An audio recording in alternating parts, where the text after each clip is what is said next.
Welcome to your Thursday Daily Delivery. I am Michael Rand. As always, we have a lot to talk about. March is a busy month. I don't know if you guys noticed this. There's a little term they call March Madness. I just came up with that on the fly. I got Ryan Longwell, former Vikings kicker, on the show in a little bit to address the third phase of the game, special teams. Really interesting, in-depth interview with him about the Vikings kicking woes over the years and their search for stability that seems to never end. So you really want to pay attention to that. Some really good insights from Ryan Longwell. But first, what did I miss? Sticking with Vikings on this one, Patrick Peterson, cornerback, signs with the Vikings Wednesday night. A one-year deal worth as much as $10 million. Pro Bowl cornerback, right? Perennial. We keep calling him perennial Pro Bowl quarterback. Little sign of decline, maybe the last year or two, but still a really, really good player. Should help a young secondary that struggled last season with the Vikings when it was basically overhauled when Xavier Rhodes, Trey Waynes, and Mackenzie Alexander all left the previous year. What's the big picture of this, though? Aside from just getting one new good player helping a part of this team, what's the big picture here? Well, here's what I'm thinking. You know, if you read Ben Gessling's free agent FAQ and StarTribune.com that went up Wednesday, I think it's still there in a prominent spot on Thursday, you'll kind of see the Vikings are maneuvering a little bit differently this season. They got some void years in Dalvin Tomlinson, their other higher profile free agent in his contract, which means they're kind of pushing money down the road. They've done some restructures to create some space in 2021 as well. So what are they up to here? Well, you know, the short answer is they're fixing a defense that was bad last year, right? But the defense was going to be better in 2021, presuming better health anyway. So that what we've seen is the two highest profile players they've cut so far are offensive players, Riley Reiff and Kyle Rudolph. Their two biggest signings so far are on defense, Dalvin Tomlinson and now Patrick Peterson. Now, I like both signings in a void. I think Peterson, you know, one thing I really like about him is his durability. He started all 16 games for the Cardinals in 9 of his 10 seasons. So you know, expect him to at the very least be on the field and be a good, productive player. I think Tomlinson can help, especially in the run game. But bigger picture, this is the way I read things. Rick Spielman, he knows 2021 can be a make or break year for his job status, right? I think Mike Zimmer knows the same thing too. You know, they're loading up these future salary caps, not recklessly, I would say, again, if we read Ben's FAQ, but more than in the past, right? This is not how they've operated in the past. Free up some room and add some short-term veteran fixes like Patrick Peterson, like Dalvin Tomlinson. The Spielman-Zimmer duo is acknowledging that defense has been the backbone of any success they have had here. The offense has caught up. I think they needed to spend more on the defense because the offense is in a better place, but they're acknowledging the defense has been the backbone of any success they've had in this franchise together, and that if they are going to go out, if 2021 is going to be it for them, it will at least be with a heavy bet placed on that side of the ball. So that's how I see it. I see that they're loading up on defense in 2021, making some future cap sacrifices for the good of this year. Is that the right way to operate? I don't know. It's interesting. It's some short-term fixes for two guys that might not have long-term job status, but it's a way to operate anyway, and it's placing a pretty heavy bet on 2021 and particularly the defense. I'm Nyla Jean Myers, Senior Assistant Sports Editor at the Star Tribune. Thank you for listening to Strip Sports Daily Delivery. This work is made possible by our Star Tribune subscribers. For unlimited access to the articles mentioned in this podcast and our coverage of Minnesota sports from pros to preps, go to startribune.com/subscribe. Happy to be joined right now by Ryan Longwell, former Vikings kicker, former Packers kicker, the golden age of kicking stability that he enjoyed here from 2006 through 2011, I believe were the years that he kicked for the Vikings. Ryan, welcome to Daily Delivery. Thanks. Great to be here. Thanks for having me. Absolutely. Well, we've talked before, obviously never for the podcast. This is still a fairly new venture, but we've talked before.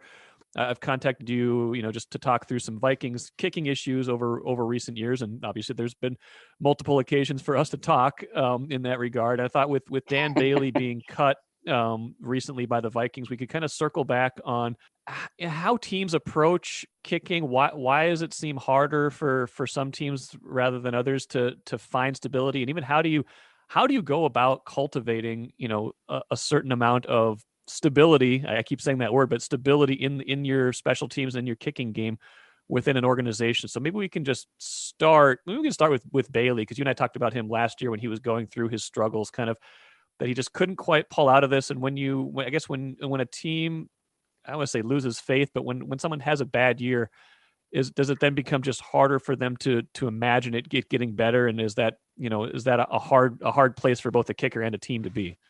Yeah, the Dan Bailey situation is odd, but kind of bigger picture, kind of the macro, 10,000 foot view of the thing is, so I have an experience obviously with the Packers across the border, and barring the 1 year between me and Mason Crosby, the Packers have essentially had three kickers for 30 years. So like for 3 decades, they've had Chris Jackie and then myself and then Mason Crosby. And with that comes, obviously stability, obviously comes confidence, but it also comes the acknowledgement from the organization that, hey, we know these guys know kicking here. We know they're good, but we also know they're going to go through some rough patches, whether that's a game, whether it's a couple games, whether it's a season.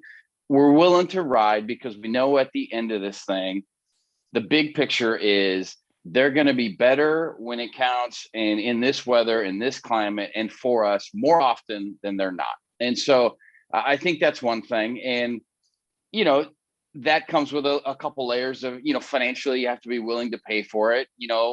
Stubbornly, you have to be willing to ride through, some patches, obviously. So, one of the funny things, which we talked about, before, is the reason the Vikings came after me was because of the instability at the kicking position. And so, when I signed there, the whole thing was we just want stability. They had 4 kickers the previous year. They'd had a few the year before, and so, I thought we gave them stability. And since then, and especially since, Blair's missed in the playoffs, it's kind of been, ride the hot hand as long as you can. And then the second that hot hand goes, you look for something else. And, it's a dangerous way to approach it, and so I'm not saying you ride with a guy, through, months and months of struggles, but there are reasons why a guy like a Dan Bailey, and you and I have talked about this before, there are reasons why they go from hitting, 10, 15, 20 kicks in a row to missing. And, the change of long snapper last year was so blatantly obvious to me. And anyone who's ever been between the hashes knows that you can have 2 snappers, that you can have them both throw perfect spirals, laces forward, 12 o'clock, no spin, exactly the same thing.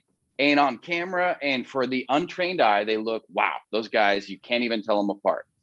If one of them is 0.2 of a second faster or slower than the guy you're used to, the whole rhythm of the operation is off.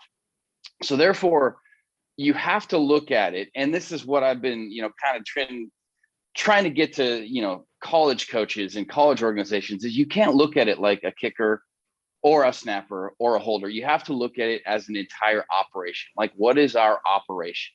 And there's stability in having consistency. I mean, I had one snapper my entire 9 years in Green Bay. I had one snapper my entire 6 years in Minnesota. And what that does is, thankfully in Minnesota, I had one holder the whole time in Cluey. But, right. In Green Bay, I was able to swap out holders. But the rhythm of the entire operation was always the same because of Rob Davis and Colin Loeffler. And so, you have to look at it from the macro perspective of, this isn't just a one-off of it's Kai Forbath or it's Blair Walsh or it's Ryan Longwell or it's Dan Bailey. It's an entire operation. And so how is our operation? How are we practicing? How efficient are we? Are we, approaching it the right way as far as the rhythm and the routine and that, rather than the, only on the results and only on the one guy, and I use this example all the time. How many times do you see, massively seasoned veterans at quarterback? Like, these guys have taken thousands and thousands of snaps. Okay. And you see them go under center, their center gets hurt. You see them go under center for the next one. And guess what? It's a fumble on the ground.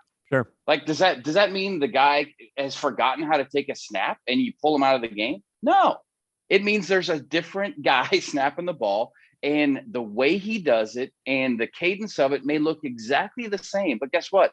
When the heat of the battle is on and you're between the hashes and he's snapping it up to the quarterback, it's different. And it's different by fractions of a second. And I think there's too many coaches and GMs and organizations that don't understand the subtleties of the rhythm and the routine. And it's an operation. It's not just the one guy. It's not just the kicker. You're doing a little bit of consulting now with some teams and, trying to get them to probably understand some of these things and how to, coaching coaches on how to talk to kickers. Now, informally, it doesn't even have to be specific to the Vikings, but if you were advising a team right now that's probably going to go through a change, and the Vikings are one of those teams, there's clearly going to be a new kicker next year, whether it's Greg Joseph, who they've already, signed as potential competition, whether they bring, whether they make it a true open competition and work that through in the offseason and camp. If you're kind of starting from scratch, how do you build building off of what you've already said, how do you build a successful operation like you just described? Well, yeah, I mean, I think, I can use myself as an example. So when I signed, when I went up on my free agent trip to sign with the Vikings, they've told me flat out, Chris Cluey is going to hold for you. He has never held before. He's going to be your holder. And so the only thing I said was, I'm fine with that. However, I want every single rep, the entire offseason, the OTAs, the mini camps, the training camp, every single rep I want with Colin Loeffler, Chris Cluey, and myself. No questions asked.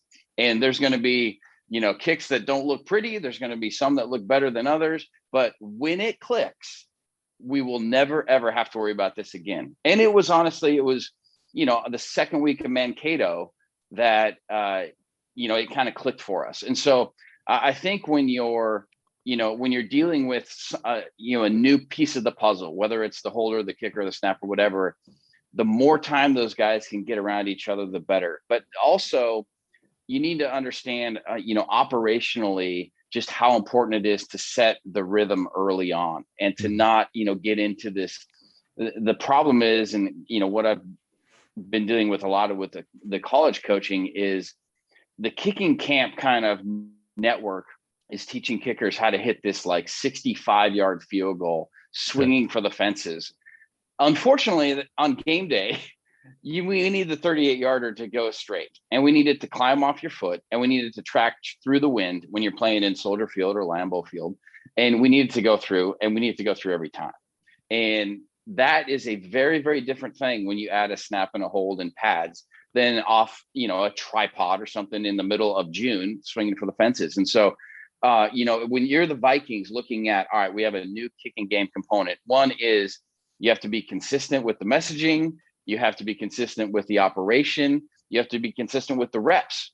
And I think a lot of these, approaches of the colleges is what I'm finding. And, the kicking is what I'm finding is, we're all in for competition. Like, well, yeah, that's great. Like, it sounds sexy. It's a great buzzword. Like we're going to find the best of the best. Well, guess what? The competition of, well, let's go with the, this holder and that kicker, and we'll see who's got it. And then we'll swap in the next holder and the next kicker. Well, what you're doing is you're not seeing the best of what you got, because you're taking a guy that is, working with a holder he hasn't worked with, and you're taking a holder who has with a, snapper he hasn't worked with, and these are not interchangeable parts. And so you really have to construct practices in a way that's productive. And so you are seeing what the guys have to offer at their best. And then you can actually make a judgment that, all right, this guy's clearly better than that guy, or this guy has more potential. We're willing to ride with, him as he grows into the position. But if you're in practice running multiple snappers and multiple holders and multiple kickers through the same drill, you have no idea what you got. You really don't. Yeah, it's a good point. And, interesting thing, when you brought up the Packers and how, and I didn't realize that they'd had, when you think about it, obviously it's true. You were there for 9 seasons. Mason's been there for, probably about even longer than that now, right? He's been there for I think forever. He's 12 or 13 maybe. And then, like you said, Chris Jackie, before that, we think about their stability at quarterback, which has gone back almost 30 years now too, from Brett Favre to Aaron Rodgers. And now it seems like they're trying to build a eventual bridge to Jordan Love. But that stability, when the Vikings have had it, has tended to be when they've had their more successful seasons, or when they've had good kicking. At least I went and crunched the numbers just under the Mike Zimmer era, when they've made the playoffs, they've made like 88% of their field goals in those 3 seasons. When they've missed the playoffs, it's been down at like 75%. Now, it just from a feeling standpoint, and you're kind of on the other side of it, because you're the one who's providing this stability, hopefully. But what do you think stable kicking means to a team, and not just how does a team help you provide stable kicking? Well, I think it means a lot to both the team and the organization, because there are so many, I've said many times, I hit so many game winners on the first drive in the first quarter that you just didn't realize it at the time. And sure. A lot of that is just knowing that, when you get to the 30, 35 yard line, you have points, and, a lot of the times, we used to joke, like, we just want to be boring. Like, let's just be as boring as possible. The drive stalls, you go out, you put the 3 points on the board, you jog to the side of the field, and it's over. Like, no celebration, no depression, like, it's over. It's just vanilla, right? And so I think what that does is it helps the offensive play calling. It helps the offensive players knowing that, do we want to make every first down? Yes. But if we don't, we have points on the board. And it helps from just a stability standpoint that it's not something you have to worry about. And that is a bigger factor than anybody will admit to and anybody will ever, realize, because statistically, if you look at the NFL, it's statistically proven that every single game comes down to 4 plays. There are 4 plays that swing the tide of every single game. Then you go bigger picture, every single season 4 games come down to a kick. So if you look at those 4 plays and those 4 games, and you can steal 3 of those 4 by making the kick, all of a sudden your chances of making the playoffs go exponentially through the roof. And so you kind of look at how that plays out in an organization, and how that plays out in confidence, and, attracting free agents, and, everything. I always joke, everything affects everything, but it really does, because, your kicking game can steal you wins, which can take a, let's call it a so talented team and put them better than they should be. You can take a great team and steal those couple of games that you just lay an egg. And, then you're talking about playoff seeding, you're talking about home games versus road games. And it's just the science tells you that those 4 plays and those 4 games a year, if you can get 3 of those 4 to go your way, it opens up Pandora's box to the good side, rather than the death spiral of you need to win every single game down the stretch to even have a chance at the playoffs. And what does that do? It makes everybody in the building tight. Everyone's tight. The coaches are tight. The administration's tight. The GM is tight. The players play tight, and everybody's tight when you have to win. We got to win these next 4 to even have a chance. When, let's say you won, stole a couple games in September or October that you didn't.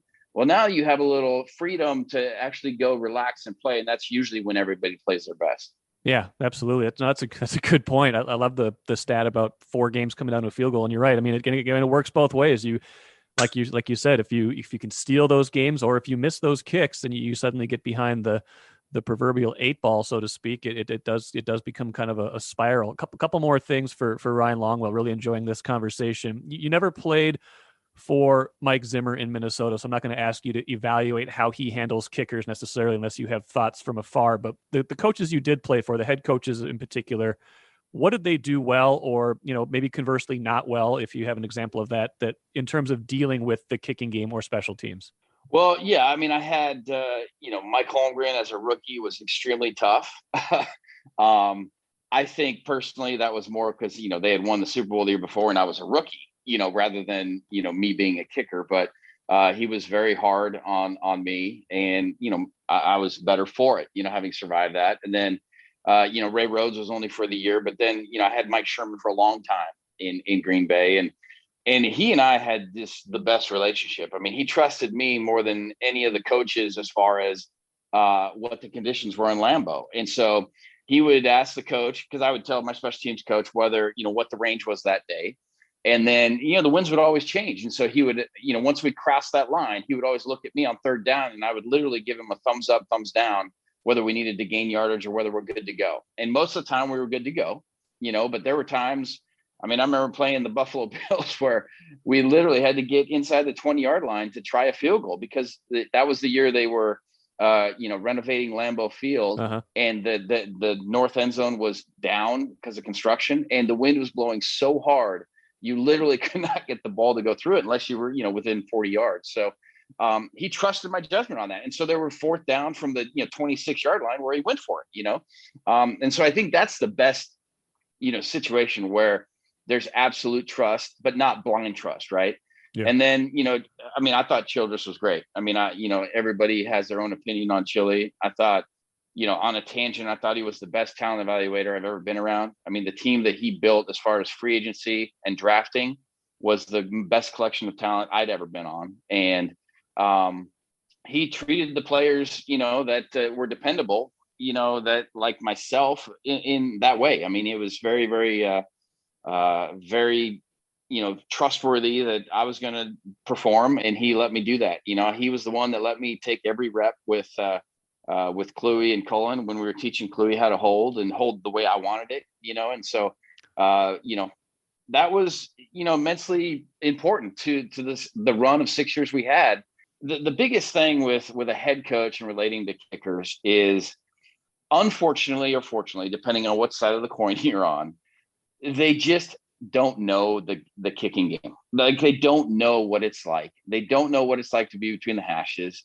And so they don't know what to say, both good and bad. And that's not giving anybody an excuse or defending anybody. That's just saying they don't know what to say. And so a lot of times it comes out being the wrong thing to say. And a lot of times the silence is, the best thing, but they just, they don't know how to do that. And so I think that's where it's the catch-22. And what I've been really, trying to do with colleges is just, look at the macro level of, all right, so if we want this result on a game day, what does that look like during practice? And what does that look like during the field goal drill? What does that look like, with the individual guys? And what does that look like? How many reps do we need to get with the holder on the sidelines? And then when it all goes right, how do we react? But then when it goes wrong, how do we react? And that's almost the bigger piece of the puzzle. And it's just really from, they just don't know it enough, they don't know what they don't know, and that's just the nature of the beast of being a kicker. Last thing. So Vikings are obviously looking for a new kicker. If you're kind of building this from, if you're on the hunt, if you're looking for a kicker to come in, and obviously they're looking for stability, what is, like, how do you even, like, who's the kicker you want to try in the situation? Is it someone who's had success before and maybe hit a rough patch and is looking to kind of revive that career and get back on that level? Is it someone who's brand new who you think you can just bring in, kind of soon out of college and let them try to win the job for 10 years? I guess maybe it probably comes from all different directions, but how do you identify when you're starting over? How do you identify that person that can be part of that operation and give you that stability from the kicking standpoint? Well, it's taboo to say, but I'm going to say it. So you have to understand where you are as an organization. And so it's everybody's goal, and the bulletin board material is, yes, we want to win the Super Bowl, right? Yep. And it should be, right? But in reality, you have to know where in your development you actually are as a team, as an organization. Is this going to be your year if everything goes right? Or are you really 2 to 3 years away? Mm-hmm. And thus, that kind of would dictate how tolerant you can be in the kicking game. Now, granted, we always want to make 100%. Who doesn't, right?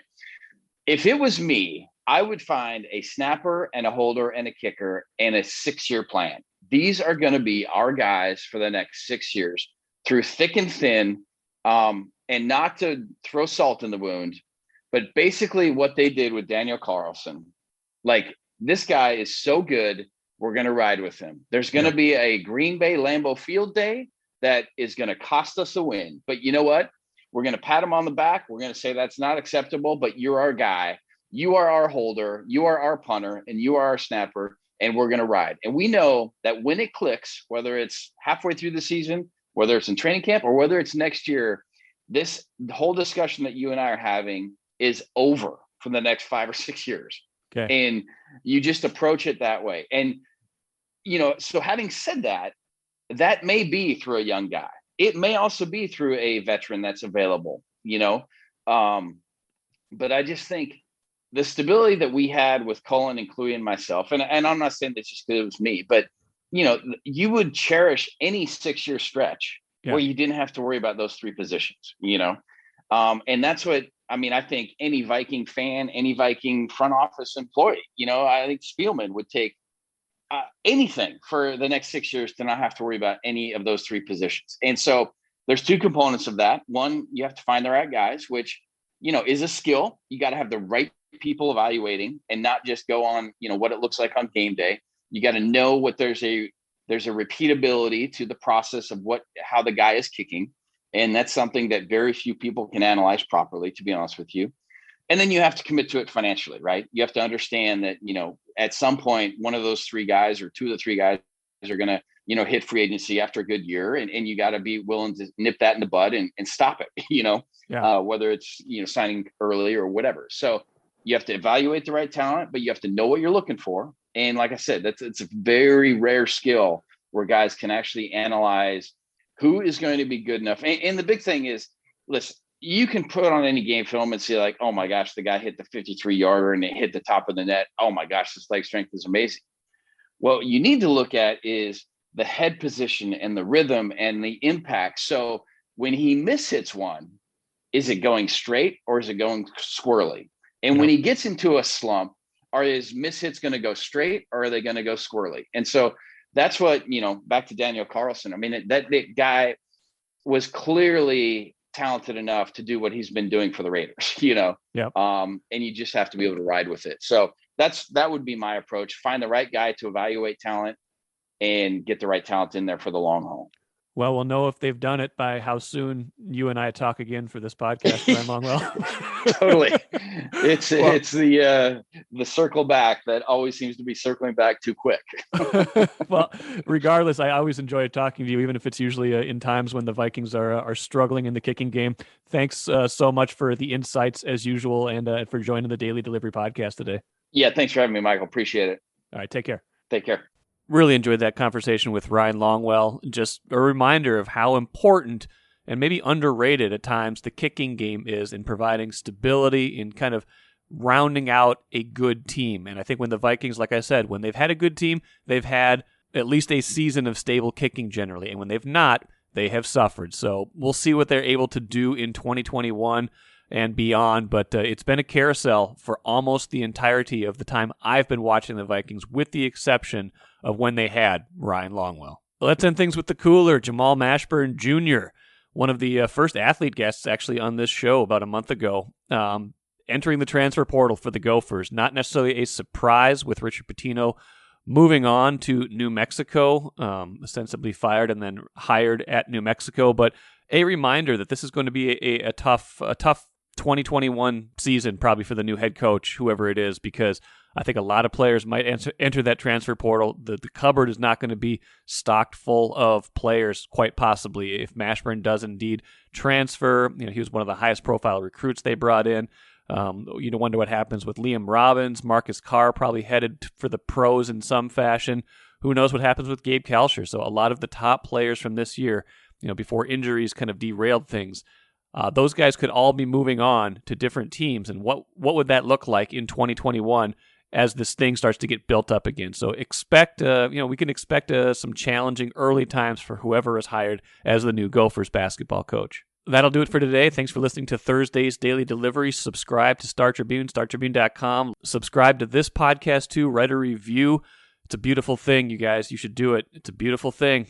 Trust me, you're gonna love writing a review for this show on iTunes, somewhere else. Just rate it, give it a good review. That helps everybody out. So please do that. And listen Friday, Ben Gessling, more Vikings talk on this show tomorrow. Get his insights on what the Vikings have been up to. And Bob Timmons, outdoors writer for the Star Tribune, will also join me as well. Thanks for listening today. We'll catch you again on Friday.